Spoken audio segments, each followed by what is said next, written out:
Osnovna škola Hrasno u Sarajevu bila je mjesto simulacije akcije spašavanja taoca iz ruku terorista, koji su okupirali ovu školu. Specijalci iz naše zemlje i regije izveli su ovu taktičko-pokaznu vježbu reagiranja u kriznoj situaciji.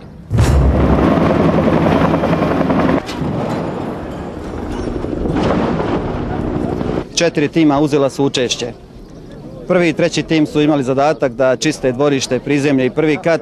Treći tim, naravno isto to. Drugi tim je nasilni upad izvršio kroz prozor prvog sprata i izvršili smo repeling s krova. Mislim da je jako bitno da s ovom vježbom koju smo danas ovdje imali pokažemo prije svega i za naše građane i za javnost spremnost i obučenost specijalne policijske jedinice Federalne uprave policije u izvršavanju najsloženijih sigurnosnih zadataka.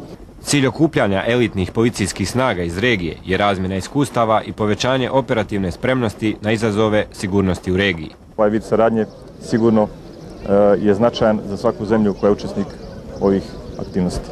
Prilikom vježbe taoce i teroriste glumili su studenti kriminalistike. Na kraju simulirane akcije i taoce i teroriste specijalci su izveli bez ozljeda.